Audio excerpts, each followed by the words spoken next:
একসময় এক তরুণ মুসলিম যুবক নাম আলী মদিনা শরীফের দর্শনীয় স্থানে ভ্রমণ করতে চেয়েছিল। সে সর্বদা শুনেছে যে মদিনা শরীফ ইসলামের একটি ঐতিহাসিক ও আধ্যাত্মিক স্থান। আলী মনে করত সেখানে গেলে সে তার বিশ্বাসের গভীরতা এবং আধ্যাত্মিকতা উন্নত করতে পারবে। একদিন আলী তার মনের ইচ্ছা প্রকাশ করতে চাইল। সে তার পিতার কাছে গিয়ে বলল, বাবা, আমি মদিনা শরীফে যেতে চাই। পিতা অবাক হয়ে বললেন, কেন আলী, তুমি তো এখনো তরুণ, মদিনা শরীফে যেতে তোমার অনেক সময় লাগবে। আলী বলল, হ্যাঁ বাবা, জানি, কিন্তু আমি মনে করি যে মদিনা শরীফে গেলে আমি আমার বিশ্বাসের গভীরতা এবং আধ্যাত্মিকতা উন্নত করতে পারব।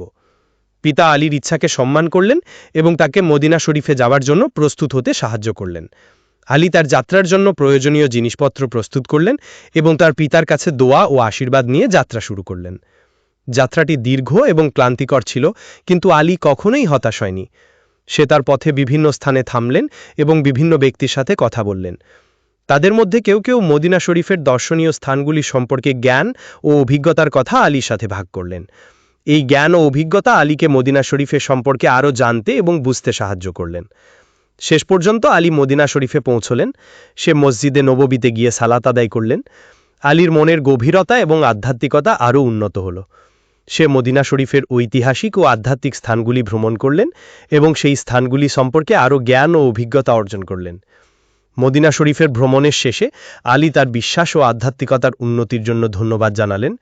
সে তার পিতার কাছে ফিরে আসলেন এবং তার অভিজ্ঞতার কথা বললেন। আলীর অভিজ্ঞতার কথা শুনে পিতা অনেক খুশি হলেন এবং আপনাকে অভিনন্দন জানালেন।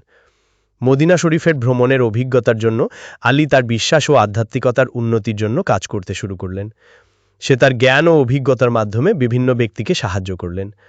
মদিনা শরীফের ভ্রমণের মাধ্যমে আলী তার জীবনকে এক নতুন রূপে পরিবর্তন করতে পেরেছিলেন।